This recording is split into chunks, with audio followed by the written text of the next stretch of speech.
এরা মেরে এখন হোস্টেলে ঢুকে গেছে। না, আমরা বিক্ষোভ দেখাতে এসেছিলাম। নিখিল দাসকে মেরেছিল, ওকে নিয়ে আমরা বিক্ষোভ দেখাতে এসেছিলাম। এরা আবার আমাদেরকে ঘেরে মারলো। আমি এবিভিপি করি। ডিএসএফ এসআরআই যত বামরা আছে সব একসাথেই থাকে। আজকে আপনারা জানেন না যে ইউনিভার্সিটি মেনে নিয়েছে যে ইউনিভার্সিটির অন্তর্ভুক্ত কোনো ইউনিয়ন থাকতে পারবে না। কোথায় কাগজটা? কোথায়? এই মুহূর্তে ইউনিয়ন নেই, কোনো ইউনিয়ন নেই। আমি কাগজটা দেখাচ্ছি, কোনো ইউনিয়ন নেই। আমাকে ওই ছবিগুলো দিতে হবে। তারপরেও কি করে জিবি ডাকা হয়েছে? কে ডেকেছে জিবি? আমি সৃজন ভট্টাচার্যকে জিজ্ঞেস করছি, কে ডেকেছে জিবি? কারা ডেকেছে জিবি? ভিসি কোথায়? প্রশ্ন করছি, ভিসি এখনো আসেনি কেন? আমাদের ছেলেরা ইললিগাল রেজিস্টার কোথায়? ইঞ্জিনিয়ারিং ফ্যাকাল্টিতে কিছু ছাত্র তারা নিজেদের মধ্যে সভা করছিল। সেখানে এবিভিপির গুন্ডারা ঢুকে পড়ে প্রভোকেশন তৈরি করার চেষ্টা করে, অশান্তি তৈরি করার চেষ্টা করে। দুই পক্ষের মধ্যে বচসা হয়। এখানে এসএফআই কোথাও ছিল না। যাই হোক, ছাত্রদের মধ্যে বচসা অনেক সময় হয়ে থাকে। তারপর শুনছি বিজেপির গুন্ডারা নাকি ঢুকে পড়েছে এবং তারা গিয়ে নাকি ভাঙচুর চালাচ্ছে ক্যাম্পাসের ভিতরে।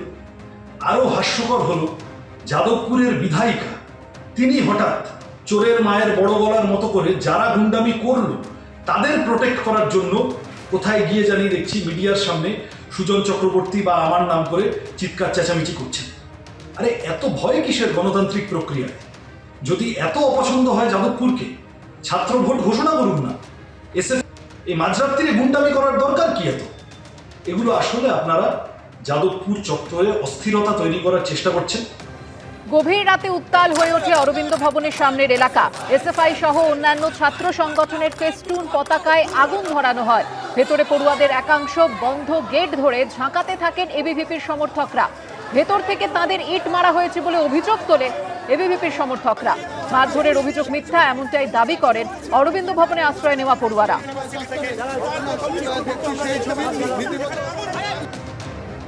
রাতে পুলিশ আসার পর পরিস্থিতি নিয়ন্ত্রণে আসে। প্রতিবাদে সার্জিক্যাল স্ট্রাইকের হুঁশিয়ারি দিয়েছে এবিভিপি নেতৃত্ব। আজ বেলা 12টায় গোলপার্ক থেকে যাদবপুর বিশ্ববিদ্যালয় পর্যন্ত অভিযানের ডাক দিয়েছে এবিভিপি।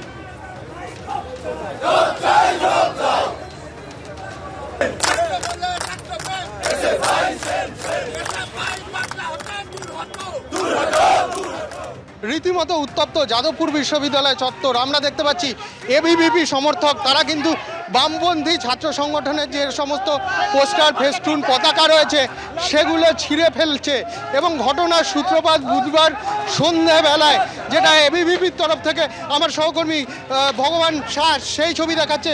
রীতিমতো বামপন্থী ছাত্র সংগঠন এআইডিএসও যে পোস্টারগুলো রয়েছে সেগুলো কিন্তু তারা ভাঙচুর করছেন এবিভিপি ছাত্র সংগঠন।